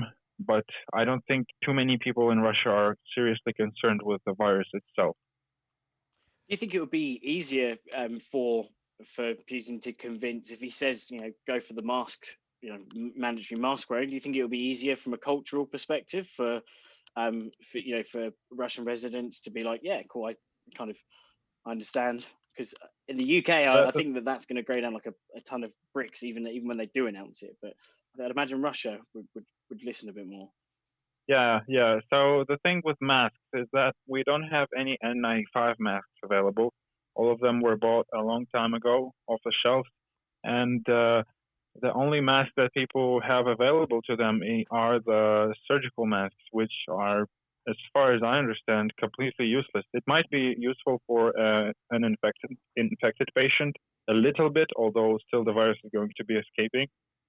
But yeah, I don't think those masks are very useful or useful at all. And so if people aren't wearing them, I don't blame them really. Well, we've heard varying information about the masks. While they're certainly not 100% effective, it does seem like wearing a mask is more than nothing. We don't know why this information seems like it's been forgotten. Dan has this picture on. It's the 1918 epidemic in the United States, and they're all wearing masks. In Japan and South Korea, many of these other countries, they often wear masks when they're sick just normally.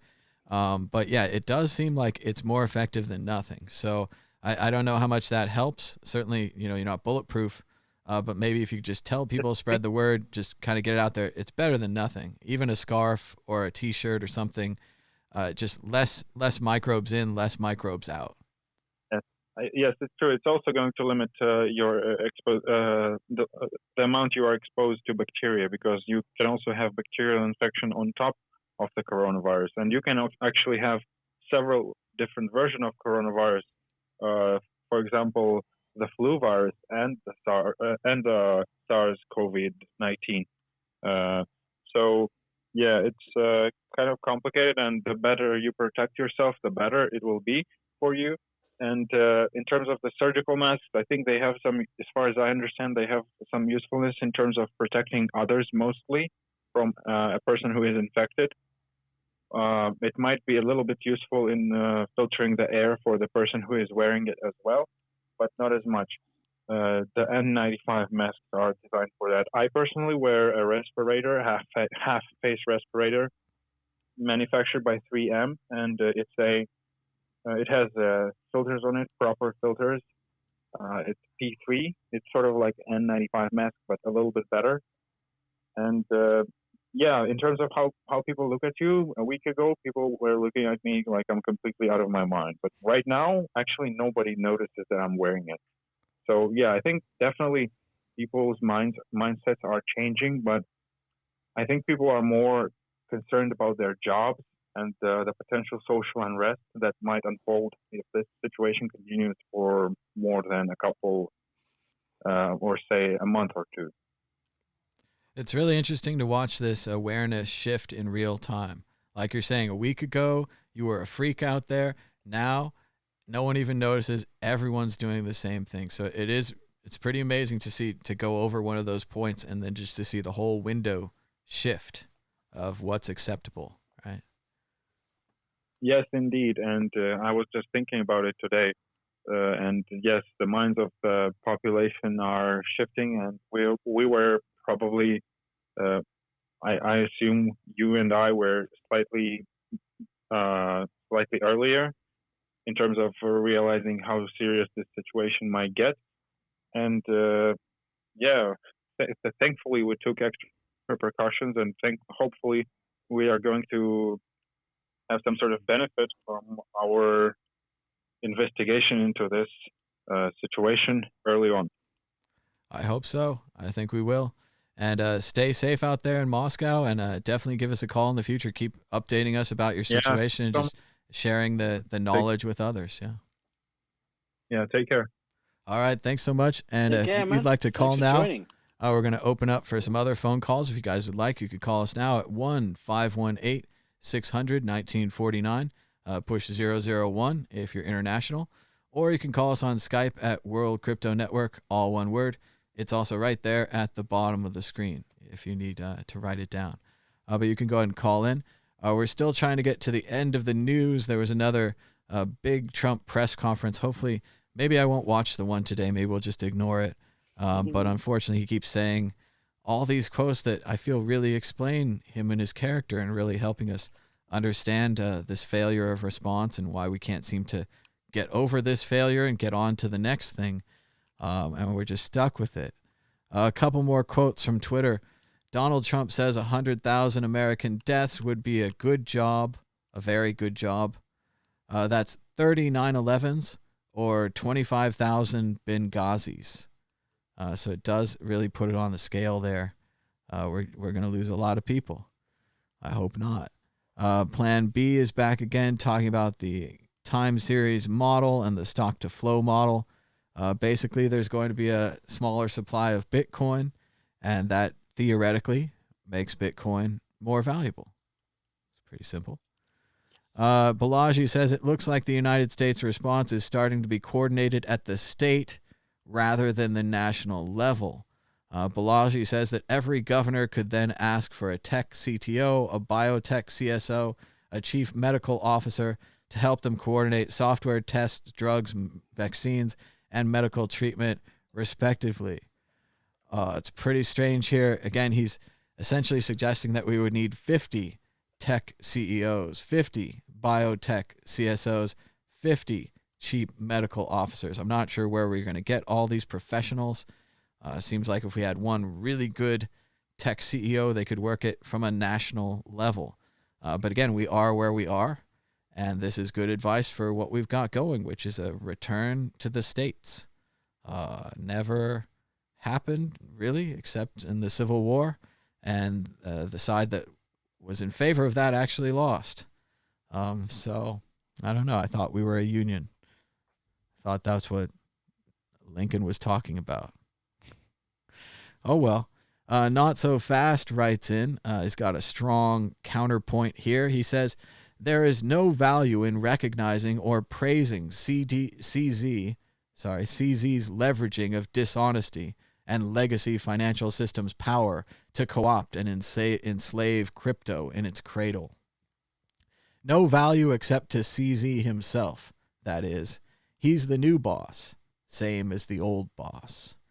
And what do you think, Dan, about what Not So Fast is speculating about here?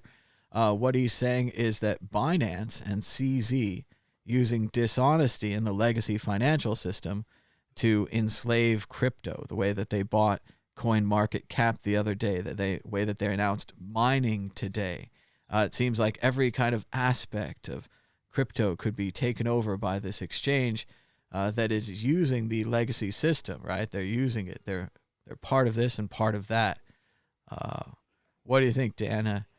I think it's pretty bold to go after Binance and CZ. They're in a pretty strong position here. So I enjoy seeing a little bit of questioning of the power. This is a risk, but I like this risk. I think this is a good risk. Well, I think the fact is that anyone who's big, or any company that's big in crypto are ultimately going to be close to regulators, to lawmakers, etc. And unfortunately, that system's corrupt as it is. So we just got to try and hope that CZ doesn't kind of pal up and rub shoulders with nasty people from the existing shitty financial system, and bring it over into crypto. But annoyingly, the fact is, and I don't like this, but realistically, for Bitcoin to have a chance, people are going to want to regulate it. I mean, it will survive without it, but it's going to be regulated, and that's why we have Brian Armstrong and CZ cozying up with regulators, because unfortunately, if you run a big company that's Bitcoin, you've got to be seen to be legit and at least abiding by their rules. So I just don't think it would be feasible for Bitcoin to have got this far with, if Brian Armstrong and CZ and, whoever else. I'm not saying it's good what, cozying up with regulators, but if they'd have just been like, yeah, fuck you, regulators, we'll do what we want, Bitcoin everywhere, I think there would be more issues. So, but I'm not saying it's a good thing, it's bad. Regulation is bad. And what really makes me laugh, just segueing or segwitting, it makes me giggle, the fact that they're like, well, there's in this side countries around the world, they're reducing regulation. We're reducing regulation. We're reducing red tape so that we can build this. Cool. Why, if it's not that much of a problem, then why do we have all that red tape and regulation in the first place? What's the point? And like is it entropy? Is it, the universe started off and it's all nice and chaotic, and it was not unchaotic and all in order and infinitesimally small and blah blah. And then something like this happened, the Big Bang, this is from the CERN, and exponential chaos just ensued. And I actually think that society is kind of moving that way. If you think about how much of a cluster thing that your head is in now, with everything that goes on compared to what it was like 20 years ago, everything is getting infinitely intricate. You're having not just a normal service, you've now got services on top of services on top of services, rather than going the simplified way, rather than going, right, let's go back to basics, let's go back to small, what single-use things, or trying to economize in certain areas by not having 50 different ways of delivering internet. Have one, make it really efficient. And I think as part of that entropy, there's just going to be regulation is just going to keep on getting, in trees. It's going to keep on forking off. People will have to find themselves jobs. They've got to find out there's not just AML. There's going to be AML 3, 4, 5, 6, 7, 8, 9, 10, because there's always got to be something that you could do, because otherwise I wouldn't have a job if I didn't try and enforce these.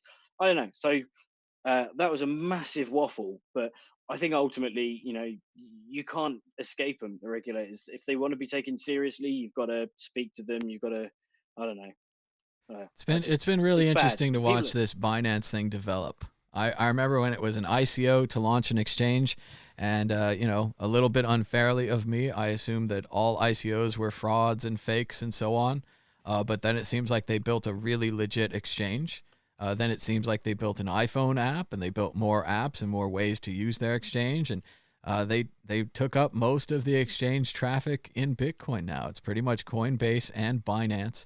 Maybe Kraken in there a little bit at number 3, Gemini, some of these other larger platforms.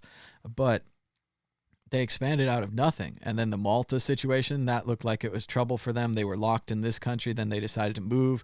Then they moved to Malta. Now it seems like they didn't even officially move to Malta. They might have just decentralized themselves, which is a whole new good, bad thing, right? It's good and it's bad. You can't regulate them. And then now they're buying CoinMarketCap. They're seeming to become more and more respectable and legitimate. They're a major player in all of these things. And now they're doing mining.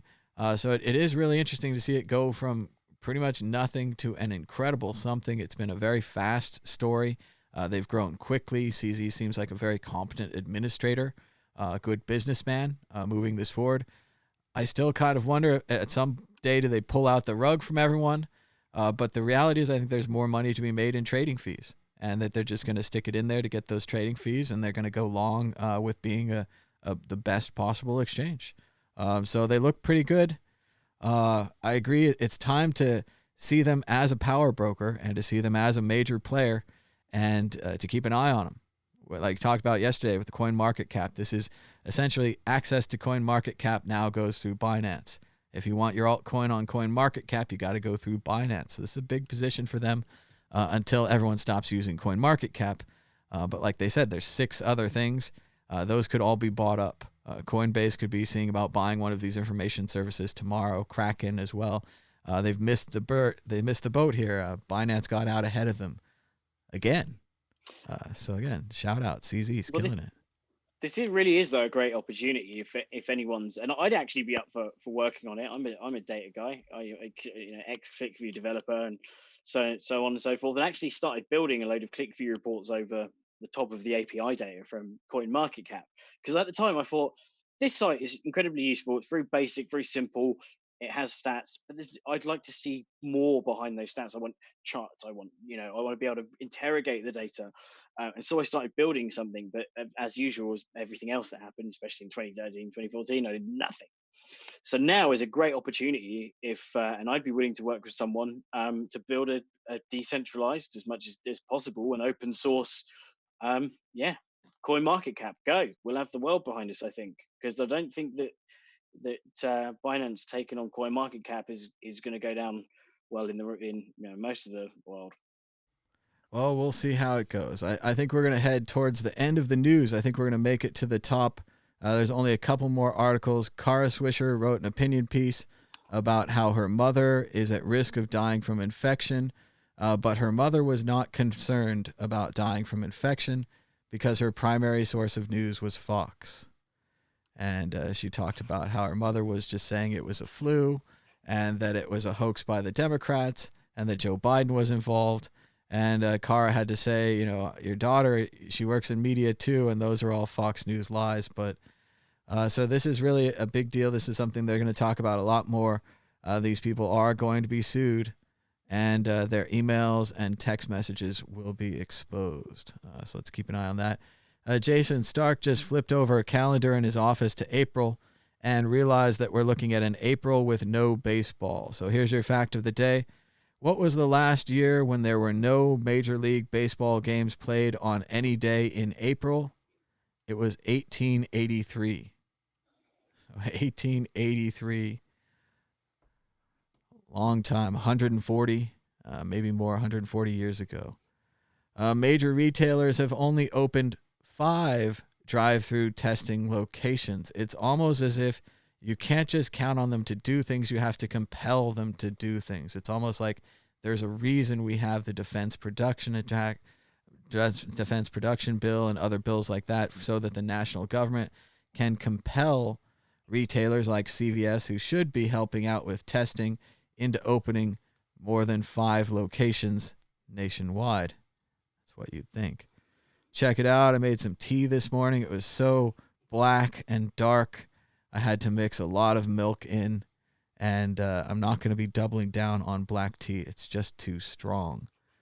So that's about it. We made it through the news. We made it to the end. We had a phone call. We had the exciting break in the middle.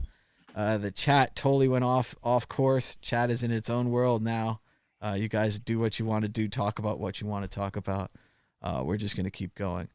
Yes, I wish we could talk about Bitcoin. I wish we didn't have to talk about the coronavirus that's going to kill 100,000 to 200,000 people. But as you can see, historically, that might be kind of important. Might be kind of a thing that we're living through that historians would be interested in. So it's kind of worth talking about. It's cool if you don't want to agree with me on politics and that kind of thing. That's fair. I'm just presenting what I see, my opinion, based upon facts and news as best I can. The world would be boring if everyone agreed on everything, especially politics. So I'm getting so excited. I'm spitting on my jacket or something. It's exciting news. Droplets. I should have a mask on to protect you, because obviously the droplets could go through the screen here. Dan, you're at risk. Everyone's at risk. That reminds me of Tory Boy from Harry Enfield and Chums, and he was literally, my name is Tory Boy, and he is a very spitty type person. Anyway, I must go as well, because I've all right. Time moves on. In closing, Dan, go ahead. What are you going to say in closing? Tell the people some good news. Here we go. In closing, okay. So I've got some good news. So I haven't quite organised this yet, but bear with me a second. But the good news about coronavirus is that I have been able to get some stuff done, and one of those things is finding the Bitcoin flag, which disappeared. So if everyone remembers from last year, I think it was last year, Tom and I got escorted off of Stonehenge for flying a flag, essentially, because apparently you can't fly flags at Stonehenge. So I'm going to pick, because of the fact that I've just my English heritage, my English heritage pass has just renewed, or a while back, just before everything kicked off, of course. Of course, when I just renewed my priority pass for the next year. So I won't be going to many airports. But anyway, so I'm going to do a poll. And I'm going to pick 4 locations around, locations around the south or around England, and I'll do a vote, and then the poll, and whichever place wins the poll, I will do my utmost to commandeer the castle and fly the Bitcoin flag. And I'll get. It may not be London Bridge in that level. It may be more localized castles that have got a bit more leniency, but I will try. So if you're interested, probably not.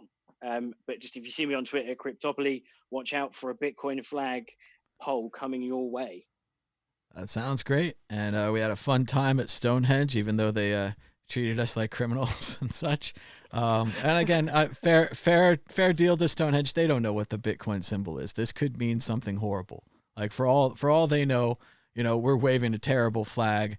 And just in general, it was really interesting to see how sensitive people are about flags, and that flags are different than other things. A flag means a lot more. And so they were very serious about us in Stonehenge. But if you search out there on Google, you can find the video of Dan and I and Ben at Stonehenge getting told to leave, pretty much. But still a nice day, still nice to visit Stonehenge, and epic, once in a lifetime. I got the book.